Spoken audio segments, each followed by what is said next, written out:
hydrogen, as it turns out, has a metallic state. So of course we're familiar with hydrogen and water, but if we just take hydrogen, of course it's a gas. We can compress hydrogen and turn it into a liquid, and of course that's a cryogenic material. But what's not well known is that hydrogen can actually exist as a metal. So if we go back to these experiments and we say, okay, we took different types of metal. We took bismuth, copper, tin, aluminum, antimony. We put them into the presence of oxygen, exposed them to light and these electromagnetic fields, and we created new matter. What if we could take water and we could break it into hydrogen and oxygen, treat hydrogen like a metal, recombine the hydrogen and oxygen in the presence of a catalyst using a specific type of energy, and reassemble it into a new form of water that never existed before? That was the hypothesis.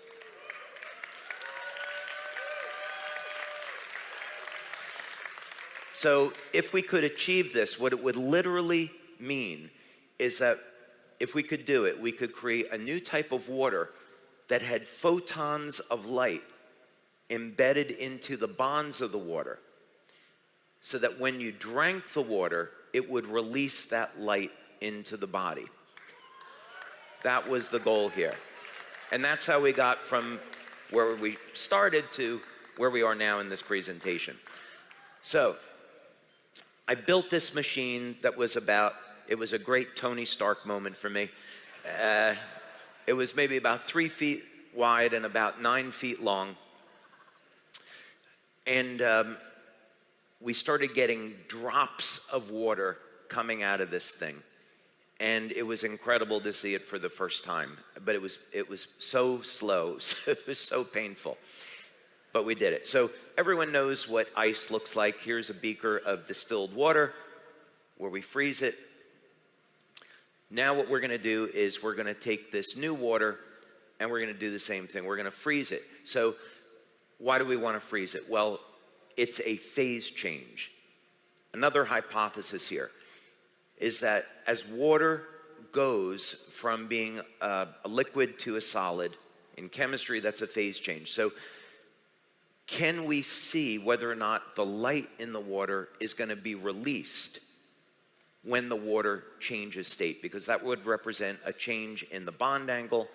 So it would make sense to me that the light would be released during that process. And that would be a really great thing, because it would mean that once the water gets into the body, the water will phase change and release the light.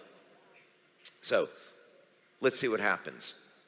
We started freezing it, and we started to notice these highly coherent threads of water crystals.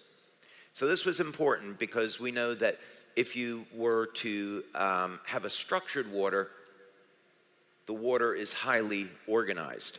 So we start to see some evidence here.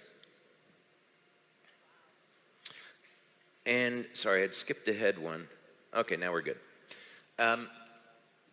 When the water freezes completely, really interesting things happen. We get a vortex funnel that occurs at the center of the beaker. And of course, we associate vortexes with natural energy and living systems.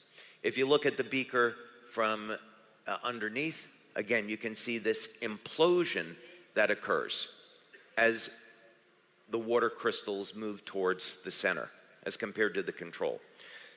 As you change the wavelengths of light that we use to treat the water, different shapes start to appear, living shapes start to appear.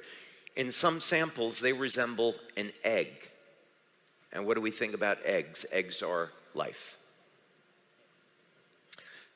And depending on the type of water that we use and the treatment and the amount of treatment time, we get an increase in the density of the number of water threads. So what this means is that we can control how much light is in the water through the settings. You probably would like to see this now, right? Okay.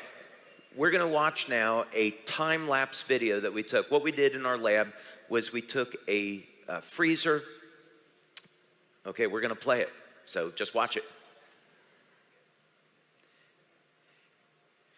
We have our freezer, and it has a glass front. We have a time-lapse camera. So you're seeing this water sample being frozen over a period of about 4 or 5 hours.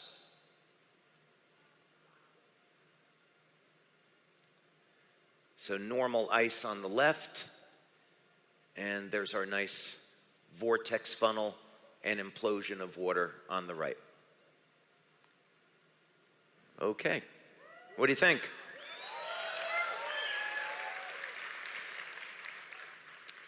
And then sometimes really weird things will happen when we're playing with the settings on the machine. Sometimes we will get these pylons that will rise out of the water, and we get all different types of shapes.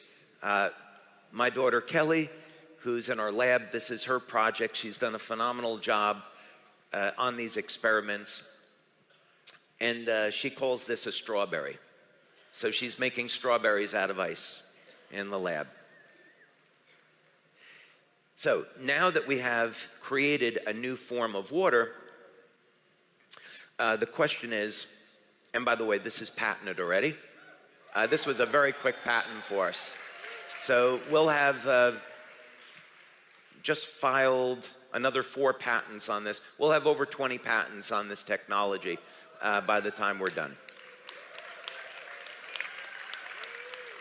So we need to be able to determine if there's any benefits from drinking this water. We've created this new form of water, never existed before. Now we want to know if there's any longevity benefits.